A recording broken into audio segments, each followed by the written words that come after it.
Bom dia, alegria juntos, adorar o Senhor e juntos também em breve celebrarmos a ceia do Senhor, uma das ordenanças que o Senhor Jesus deixou para nós. E nós vamos continuar observando o sexto mandamento. O sexto mandamento é muito curto, é um daqueles mandamentos negativos, porque começa com a palavra não, e é o não matarás. Não matarás preserva a vida. Esse é o propósito, o objetivo deste sexto mandamento. No último domingo que falamos sobre o sexto mandamento, nós estudamos o sentido de não matar no Antigo Testamento. E entendemos pela Escritura que não matar aqui não é qualquer forma de retirar a vida, mas é especificamente a proibição contra o assassinato. Então, não matar aqui significa, de uma maneira talvez até mais literal, não cometa assassinato, não assassine ninguém.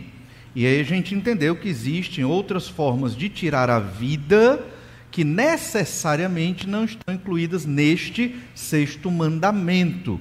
Às vezes, por um acidente ou por uma situação da vida, você pode acabar tirando a vida de alguma outra pessoa. Isso não está incluído no sexto mandamento, porque não foi deliberado, não foi proposital, intencional, por ódio ou contra um inimigo, mas foi um acidente, ou tem muitos casos, nós vamos observar mais à frente. Mas o sentido de não matar no Antigo Testamento é não assassine, não cometa um homicídio premeditado, por ódio, pensado, calculado. Então, o mandamento especificamente trata disso, desse não matar.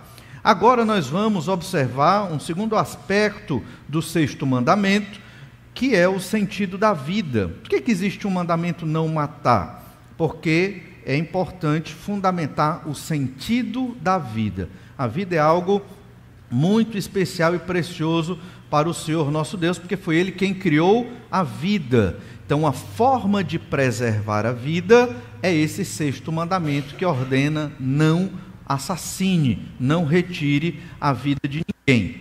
A essência do sexto mandamento é não tirar a vida de ninguém, é viver em paz com seu próximo e, consequentemente, preservar a vida do próximo. Então, o espírito do sexto mandamento é exatamente esse: viva em paz com as pessoas, não venha a matar alguém ou tratar mal ao ponto que chegue num assassinato. Lá em Romanos 12, verso 18, trata sobre isso.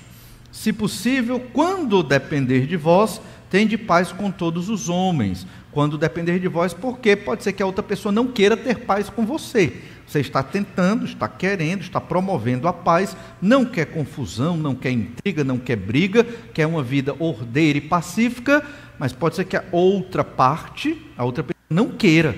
E ela fica insistindo, implicando, e obviamente você não tem como entrar na cabeça da pessoa para mudar o entendimento dela. Muitas vezes é se afastar, infelizmente, porque não depende de você mudar a cabeça da outra pessoa. Você muda a sua cabeça e o seu coração.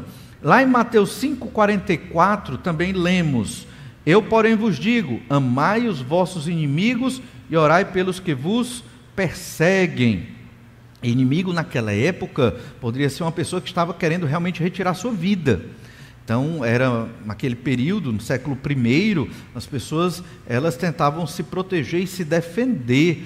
E então havia muitas mortes, muitos assassinatos, e é importante você amar aquela pessoa que está tentando te matar. Imagina um negócio desse, difícil, né? E o crente, por natureza, o crente é manso, o crente é pacífico, ele não deve revidar, No máximo ele se protege para não ser maltratado. Mas nós, como crentes em Jesus, somos pacificadores, promotores do bem, da verdade, do amor, dos bons relacionamentos. A gente não tem como mudar a cabeça de pessoas que não pensam assim.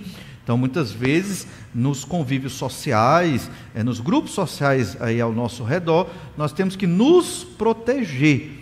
Isso sim, mas nunca revidar, odiar, retaliar ao ponto, né, de talvez até aconteça uma coisa terrível, como tirar a vida de alguém. Efésios 4:31 fala sobre isso também. Paulo diz: longe de vós toda amargura, cólera e ira, e gritaria e blasfêmias, e bem assim toda malícia. Antes, sede uns para com os outros benignos, compassivos, perdoando-vos uns aos outros, como também Deus em Cristo vos perdoou. Então, a essência, grandes elementos da vida cristã fala sobre perdão, sobre essa harmonia, não se irá. Aí você pergunta, o que isso tem a ver com o não matar? É porque normalmente você não assassina uma pessoa sem motivos, né? Eu sei que tem algum distúrbio mental. Você não assassina uma pessoa sem motivo, né? Geralmente vem uma ira, vem um rancor, vem uma mágoa, vem um ódio, vem alguma coisa muito profunda que move alguém a querer retirar a vida de outra pessoa, a não ser que aconteça muitas vezes de uma índole mesmo, de bandidagem ou coisa nesse sentido, né? Aqui nós temos que promover sempre a paz, a harmonia, a ausência da ira, e o não matar pressupõe, né, que todos esses elementos vão trazer o sentido para a vida. Então, não matar significa vamos manter a vida e vamos fazer com que a vida ande ordeiramente. O Senhor Jesus Cristo, Ele é o Deus vivo, o autor e doador da vida. Então, Jesus quer que os homens, eles tenham vida e vida em abundância. Jesus também é a essência da vida. Então, a lógica que é que quem mata alguém está indo contra tudo que é o Senhor Jesus Cristo. Entende? Na verdade, a morte, mesmo a morte natural, não era para ela existir. A morte entrou porque o pecado entrou no mundo por um homem, no caso Adão, né, que pecou junto com Eva, sua esposa. Então a morte, ela é antinatural, ela é uma corrupção da criação do Senhor. É o último inimigo a ser vencido. Jesus já venceu na cruz a morte, mas efetivamente ela ainda atua, pensando na morte como entidade. A gente sabe que não é, mas só para entender aqui. E ela vai ser o último inimigo a ser vencido quando ressuscitarmos e não mais viermos a morrer, nós os crentes em Jesus. Então olha o Evangelho de João, capítulo 1, verso 1, falando do Senhor Jesus como vida, doador da vida. No princípio era o Verbo, e o Verbo estava com Deus, e o Verbo era Deus. O verbo aqui é a palavra grega logos, é a ação, é o discurso, né? É a pessoa do Deus Filho aqui, né? Um termo usado para o Senhor Jesus. Essa palavra também pode ser entendida como razão, ou a racionalidade, mas obviamente dentro da perspectiva, né, de Deus. E aí o verso 2 diz, ele estava no princípio com Deus. Lá em Hebreus 1, de 1 ao 3, diz que Jesus também criou todas as coisas. Verso 3, João 1, 3, todas as coisas foram feitas por intermédio dele, e sem ele nada do que foi feito se fez. Então o Senhor Jesus, ele criou a vida junto com o Pai, com o Espírito Santo, naquele dia, no texto que lemos lá em Gênesis capítulo 1. Então, se o Senhor Jesus, ele é o doador, o criador da vida, e ele obviamente não quer que ninguém retire a vida de ninguém. Então, o sexto mandamento tem esse fundamento, o fundamento de preservar a vida, o sentido da vida, ele tem que ser preservado. Só Deus mesmo tira a vida, porque ele deu a vida, embora saibamos que a morte natural veio como consequência do pecado do homem. Mas quem administra essa morte é Deus. Não pense que é Satanás, o diabo, que administra a morte das pessoas. Não é. É o Senhor, porque ele criou. O homem pecou, a morte entrou como consequência, mas é o Senhor que administra quando ocorrerá a morte. Eu não posso tomar isso de Deus. Entende? É um grande pecado. Por isso o sexto mandamento. João 11, 25. Disse-lhe Jesus, eu sou a ressurreição e a vida. Quem crê em mim, ainda que morra, viverá. E todo que vive e crê em mim não morrerá eternamente. Crês isto? Esse texto, o Senhor Jesus fala ali no contexto da morte de Lázaro, sabia que Lázaro iria morrer, e a morte de Lázaro foi para a glória de Deus, porque o Senhor Jesus, pouco antes aqui da sua crucificação, estaria ressuscitando o seu amigo, depois de 4 dias, para evidenciar um milagre incontestável, e aquele povo viesse a crer cada vez mais que o Senhor Jesus é o Messias e o Salvador. E nesse texto observamos sobre a ressurreição e a vida, 2 palavras para significar a mesma coisa. O homem foi criado ser humano com vida, Deus deu vida ao ser humano. O ser humano pecou, a morte entrou no mundo, e agora o Senhor Jesus está dando de novo a vida ao ser humano. Em que sentido? Todo aquele que é arrependido dos pecados, crê no Senhor Jesus Cristo, quando morrer fisicamente, ele continuará vivendo e vai ressuscitar para uma vida eterna com Deus. E a ressurreição significa que nós não seremos espíritos vagando, não é assim. A ressurreição significa que você vai renascer fisicamente, com o corpo glorificado, à semelhança do corpo de Jesus, para viver no novo céu e nova terra, que é aqui, nesse planeta, só que reestruturado. Lembra que o pecado, ele afetou a criação foi corrompida pelo pecado, e no futuro, quando da volta do Senhor Jesus Cristo, essa criação será também redimida. A criação é belíssima, o mar é belíssimo, a natureza, tudo é muito lindo, principalmente quando você viaja e vê as belezas naturais. Imagine num mundo sem pecado. Isso um dia vai acontecer. Essa é a nossa plena salvação. Às vezes alguns cristãos acham que a salvação é espírito vagando no céu azul e branco, os anjos com a harpa, né? Não é assim que a Bíblia descreve. Embora hoje Deus está numa dimensão que a gente chama de céu ou paraíso, é verdade, a gente vê isso em vários textos da Bíblia Sagrada. Isaías viu Deus no trono, o profeta Ezequiel viu Deus no seu trono, João viu Deus lá no trono também. No entanto, o trono de Deus vai descer para a terra, né, naquele dia, né, depois da vinda do Senhor Jesus Cristo, e então os crentes em Jesus, da velha aliança, da nova aliança, ressuscitados, vão viver eternamente com Deus aqui. É disso também que Jesus está falando, mas não somente, porque Jesus naquele momento ressuscitou Lázaro.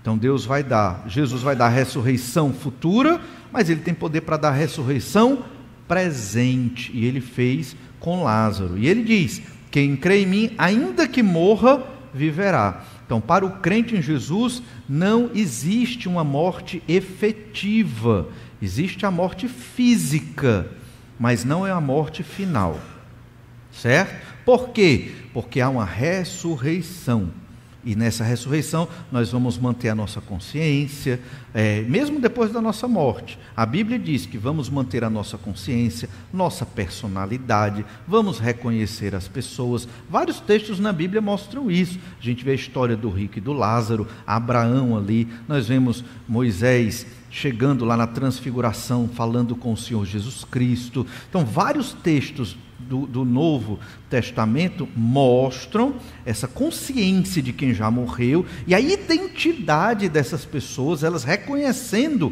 quem são e falando com as pessoas. Então não é estranho isso vai acontecer, né? Um dia eu vou partir e aí os irmãos vão encontrar com irmãos que já partiram também, conversar, estamos lá aguardando a ressurreição, outros irmãos vão também, vamos nos encontrando ali. Não sei como vai ser, obviamente, mas vamos nos encontrando até o dia em que ressuscitarmos, quando da volta do Senhor Jesus Cristo. E aí o plano de salvação de Deus para a humanidade vai ser finalizado.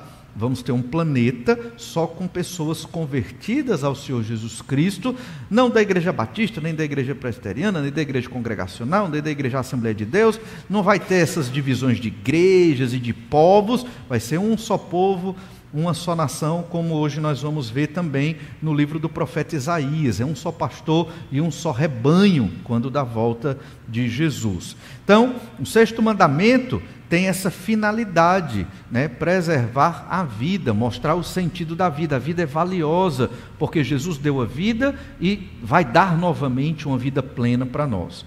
Em João 14,6, respondeu-lhe Jesus: eu sou o caminho e a verdade e a vida. Ninguém vem ao Pai senão por mim. Vida, você pensa assim, o que é a vida? O que é viver? Para algumas pessoas, viver é trabalhar. Para outras pessoas, viver é se divertir, é ter lazer. Para outras pessoas, viver é Jesus Cristo. Jesus Cristo é a vida. É tudo. Entende? Jesus, ele não é somente um amigão. Jesus, ele não é somente um ícone religioso, um guru espiritual. Jesus é a vida. Percebe? A vida é tudo o que é você. É Jesus. Né? Por isso, diz lá em Gálatas 2,20, não mais vivo eu, mas Cristo vive em mim. Isso não é só poético, isso não é só bonito, isso é uma realidade. A Bíblia chama isso, a gente entende pela Escritura, essa união entre Jesus e os seus discípulos. O Senhor Jesus está vivo, ressurreto nos céus, aguardando o seu retorno, e os discípulos de Jesus, nós, crentes em Jesus, temos uma união com o Senhor Jesus Cristo, de fato, real, porém ainda espiritual, sim.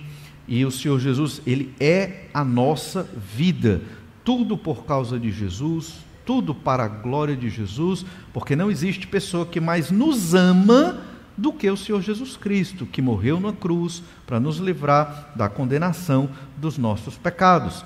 Em João 10,15 diz assim: assim como o Pai me conhece a mim, e eu conheço o Pai, e dou a minha vida pelas ovelhas. Nós somos ovelhas de Jesus, o Senhor Jesus deu a vida dele por nós. Então, aqueles que não creem no Senhor Jesus Cristo, né, eles estão por conta própria. Num determinado dia, vão estar diante do tribunal de Deus. A Bíblia chama de o grande trono branco, lá em Apocalipse capítulo 20. E eles vão ser julgados pelas obras que cometeram aqui na terra. Os crentes em Jesus também serão julgados pelas obras, não as nossas, mas as de Jesus. Isso foi a morte na cruz. Ao morrer na cruz, as obras de Jesus perfeitas, porque Jesus é Deus, mas também é homem, as obras de Jesus, elas foram colocadas na nossa conta, houve uma substituição. As nossas obras de pecado foram colocadas na conta de Jesus, e ele pagou o preço na cruz, por minha culpa, por sua culpa, entende? Jesus morreu na cruz por nossa culpa, culpa dos nossos pecados. E esse é o sacrifício de Jesus. E as obras de justiça que Jesus fez aqui na terra, por isso que ele tinha que viver como homem, elas foram colocadas na nossa conta, diante de Deus. Então, quando Deus, metaforicamente, abre um livro, porque Deus não precisa de livro, né? Ele é todo poderoso, sabe todas as coisas. Então, quando Deus abre o livro para ver a vida do Valnei, ele vai ver o sangue de Jesus, esse está pago, está salvo. Não porque ele tem boas obras, mas porque o sangue de Jesus está aqui nas páginas do livro. Então, as obras de Jesus, elas vão estar na minha página lá, quando o Senhor, o justo juiz, for julgar as minhas obras. Eu não tenho obras. O ser humano não tem obras para salvação, mas Jesus tem estas obras e ele confere a todo aquele que, arrependido dos seus pecados, crê no Senhor Jesus. Em resumo, essa é a nossa grande salvação, e é por isso que Jesus deu a vida dele pelas ovelhas. Ainda em João capítulo 10, verso 18, ninguém a tira de mim, pelo contrário, eu espontaneamente a dou. E aqui falando da vida, Jesus diz, ninguém tira a minha vida, eu dou espontaneamente. Então, quem quer dizer que Jesus se suicidou, que é um discurso comum entre ateístas, Jesus se matou. Não, ninguém tira a minha vida, eu espontaneamente a dou. Então, por que não foi um suicídio? Porque Jesus não tirou, não entregou a vida dele na cruz por motivos egoístas, mas para salvar pessoas. Essa é a grande diferença do suicídio para o sacrifício. Se você, em uma situação de crise, entrega a sua vida para salvar pessoas, na realidade humana nossa aqui, não significa que você se suicidou. Significa que você se sacrificou pela vida de algumas pessoas. Jesus se sacrificou pela vida de muitos daqueles que haveriam de ser salvos, né? E ainda diz no verso 18: tenho autoridade para a entregar e também para reavê-la. Este mandato recebi de meu Pai. Então, a autoridade para entregar a vida, morte na cruz, e para ressuscitar da cruz, né? No caso da morte, né? Ressuscitar da morte, reaver a própria vida. Então veja que Jesus ele tem um domínio da vida. João 20, 21.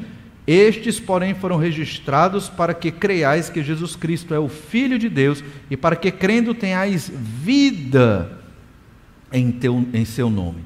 Então, vida, o que é viver? O que é a vida? É uma coisa que todo crente em Jesus tem que refletir. Sua vida é só trabalho? Sua vida é só lazer? Sua vida é só a sua família, que é muito importante, não estou dizendo que não é. Tudo isso que eu estou falando são elementos da vida significativos, relevantes e lícitos, mas não é a vida, são elementos. A vida, o centro da vida é o Senhor Jesus Cristo. Tudo tem que ser feito para Jesus e por causa de Jesus. Vou trabalhar, o meu trabalho tem que ser para glorificar Jesus Cristo. Eu tenho que ser um profissional que está ali adorando a Jesus na minha atividade. Por que eu vou ser o melhor profissional? Para agradar o Senhor Jesus Cristo. Se um dia eu receber algum elogio, é o momento certo para eu usar aquela oportunidade para glorificar a Deus. E dizer para as pessoas ao meu redor, só consegui fazer isso porque existe um Deus que me capacitou, que é misericordioso, maravilhoso, me fortalece, me auxilia para eu conseguir o que eu conquistei agora no meu trabalho. Se não fosse Deus, eu não conseguiria. Agora, isso você tem que dizer honestamente, né? Não com a falsa humildade, mas honestamente. Por quê? Porque essa é a verdade. Se conseguimos alguma coisa, foi Deus. Se não fizemos direito, aí fomos nós. Nós é que atrapalhamos a obra do Senhor nas nossas vidas. E ainda diz mais aqui, para que crendo tenhais vida em seu nome. Então Jesus é a vida. E os outros elementos da vida, eles têm que estar todos conectados, ligados à pessoa do Senhor Jesus Cristo. O trabalho, o lazer, a família. Infelizmente, no processo de secularização da nossa sociedade, muitos crentes fazem assim: Jesus, domingo. Segunda-feira, trabalho. Lazer, trabalho. Aí Jesus só no domingo. Compartimentam a vida. Isso é um grande engano, é um grande erro. Tudo na vida tem que convergir para o Senhor Jesus Cristo, para Deus Pai, Filho e Espírito Santo.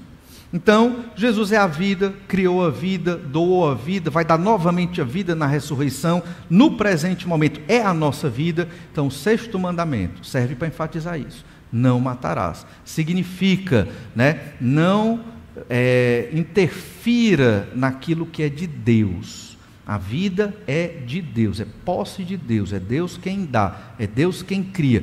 Você, ser humano, não deve se meter nisso. A morte é a consequência do pecado, como falamos, mas também, mais do que mero processo biológico, não é só cessar de viver. Para o ateísmo, morte é isso: cessou de existir, morreu, acabou. Nós não cremos nisso, obviamente. Por quê? Porque temos o texto da Bíblia Sagrada, extremamente confiável, escrito por cerca de 40 autores diferentes, num espaço de 1.600 anos. Não é um texto que foi escrito década passada, século passado, na Reforma Protestante, não é. É o livro mais lido, traduzido, vendido, estudado no mundo até hoje, Bíblia Sagrada, e não perde a relevância. Por que eu estou dizendo isso? Todo ser humano vai basear sua crença ou filosofia de vida em livros. Todo ser humano. Todo ser humano.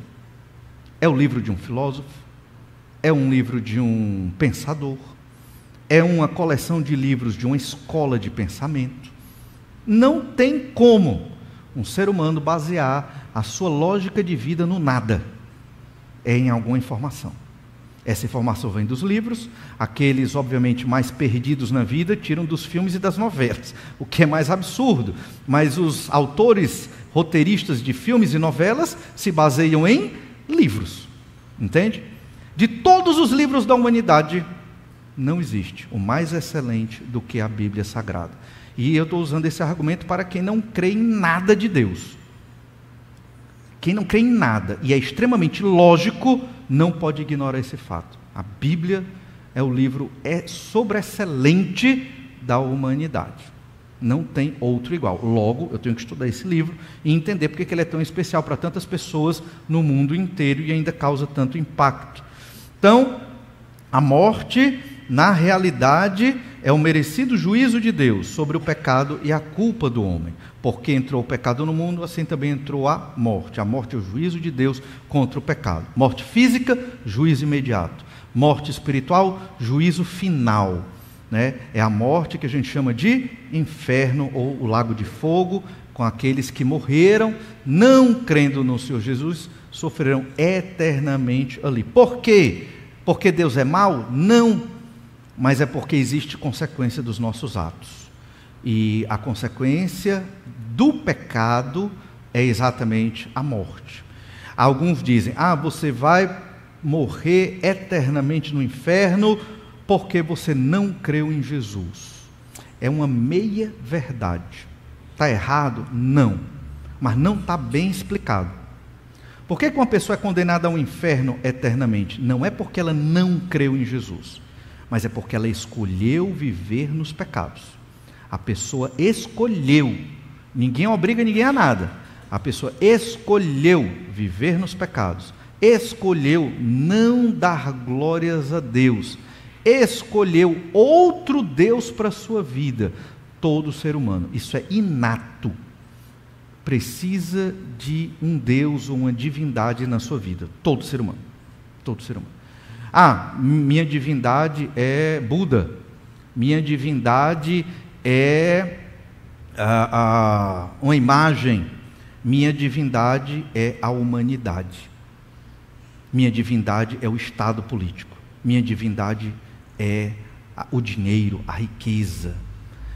Não importa, todo ser humano, minha divindade sou eu sou o meu Deus, tudo é para mim. Todo ser humano é religioso, todo ser humano é religioso, e ele vai escolher um Deus, e ele vai ter um tipo de culto, nem que seja particular a ele mesmo, mas vai. Se você observar bem, sempre acontece assim. E a morte, ela vem como o juízo de Deus. Então não é porque a pessoa não creu em Jesus que ela é condenada à morte eterna, é porque a pessoa, ela escolheu viver nos seus pecados, não dar glórias a Deus e seguir um outro Deus que ela criou para ela mesma, ou que já é criado, e ela pegou para si essa divindade. Jesus é a solução, Jesus não é a razão da condenação, certo? Romanos 6,23, porque o salário do pecado é a morte, mas o dom gratuito de Deus é a vida eterna em Cristo Jesus nosso Senhor. A Bíblia claramente diz, há uma vida eterna em Cristo Jesus. Preço do pecado, morte, né? Salvação, vida em Cristo Jesus nosso Senhor. Então lembra disso, existe a morte, ela é a condenação, é o resultado do nosso pecado. Romanos 5,12, portanto, assim como por um só homem entrou o pecado no mundo, e pelo pecado a morte, assim também a morte passou a todos os homens, porque todos pecaram. Então, entendendo a Bíblia como palavra de Deus, é muito claro observar que a morte veio como condenação, né, por conta dos pecados do ser humano. Mas quem administra a morte é Deus, não sou eu, não pode ser ninguém pessoalmente administrando essa morte, matando alguma pessoa. 3 são as razões que apoiam o valor da vida, resumindo aqui. Primeira razão, já falamos aqui em vários textos, a vida é dom de Deus, Deus é o dono da vida e o homem é seu administrador, mas o Senhor é que cuida da vida, Deus administra a vida, o homem administra a vida que Deus lhe deu, nesse sentido, certo? Nós temos Textos como no Salmo 36:9, pois em ti está o manancial da vida, na tua luz vemos a luz. Então, em Deus existe o manancial da vida. A vida é de Deus, Deus deu esse dom para todos nós, e nós temos que saber utilizar bem a nossa vida. Nossa vida, ela é de Deus. Ele nos deu como despenseiros para administrarmos a vida. Isso é muito significativo, porque você tem que pensar, eu estou investindo a minha vida em quê? Meus anos de juventude, minha sabedoria das décadas de vida que eu tenho, eu estou investindo em quê?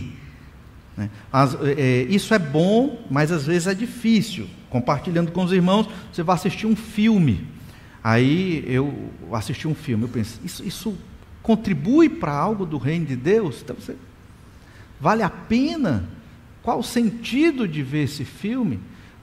Então, um filme. Então, isso pode gerar até certo estresse, porque você quer a todo momento direcionar a vida para o Senhor. Amém, certíssimo.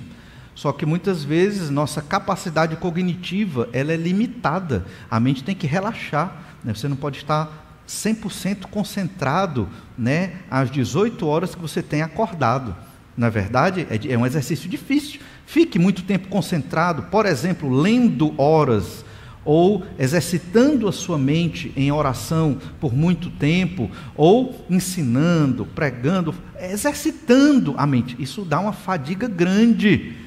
Talvez por isso seja interessante você assistir um filme, alguma coisa para descansar a mente. Nesse sentido, há uma razoabilidade para relaxar o seu exercício mental. Isso pode glorificar a Deus também. Então é assim que a gente vai entendendo que até os momentos de lazer e de relaxamento contribuem para a glória do Senhor, porque somos meio finitos e limitados. Admiro muito o apóstolo Paulo, próprio Senhor Jesus Cristo, mas Jesus assim não conta muito porque ele é Deus, então ele não tinha nenhum pecado. Mas pegando Paulo, que é mais realista, o pecador, ele era muito concentrado, ele era muito intenso.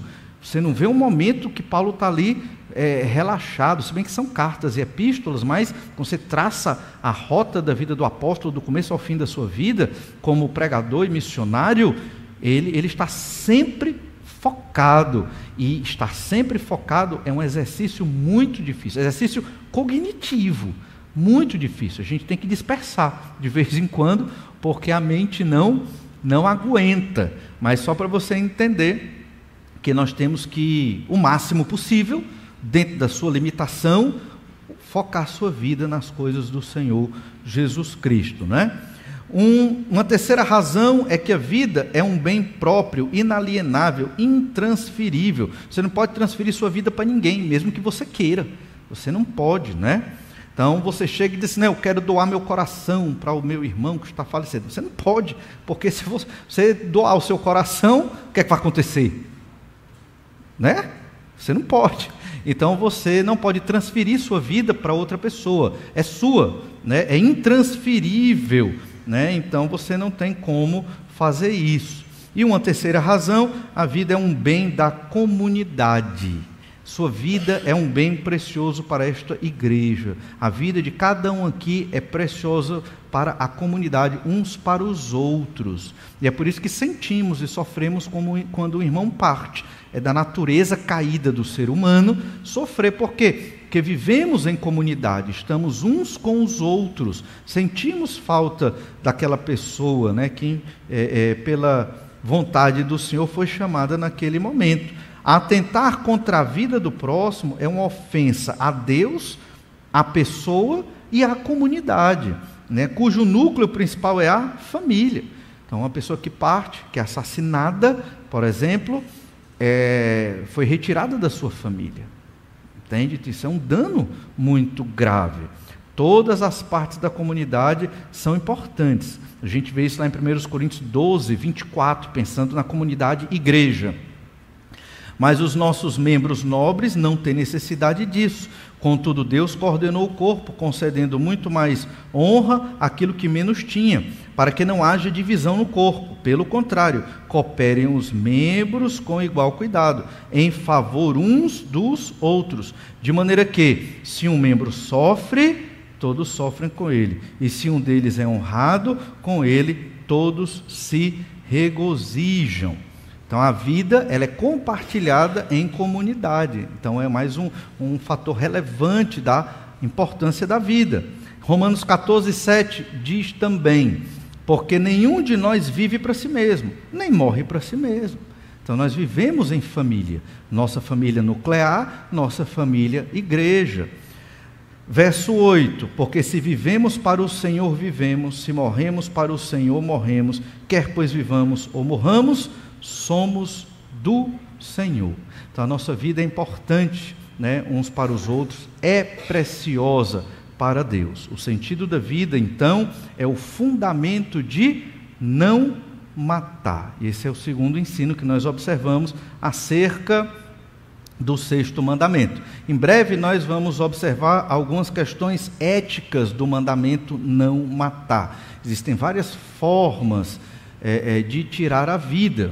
O mandamento condena o assassinato, não assassine ninguém. Mas existem outras formas que nós temos que também observar. Não dá para observar aprofundadamente, até devido ao nosso tempo e à natureza, né, de seguir nos outros mandamentos, mas é interessante observar outras modalidades como suicídio, como eutanásia e questões éticas bem complexas aqui, pelo menos dando um norte, né, nessa questão do sexto mandamento. Vamos orar, pedir que o Senhor nos abençoe e agradecer a Deus pela vida que Ele nos dá e por esse mandamento que nos protege. Obrigado, ó Pai, pela bênção de hoje. Obrigado, Senhor Deus, pela vida, a vida natural que o Senhor nos deu, a vida sobrenatural do novo nascimento e a vida que ainda vai se consumar na ressurreição. Tudo vem do Senhor e é por isso que nós não temos a autoridade para interferir no cessar da vida de ninguém. Obrigado, Senhor, porque o Senhor nos abençoa, valorizando a nossa vida, a vida da igreja, a vida das nossas famílias. E sabemos que no dia que o Senhor nos chamar para perto de Ti, é para termos uma completude desta vida, uma vida mais excelente ainda, sem pecado na ressurreição. É o que te pedimos, gratos, em nome de Jesus. Amém.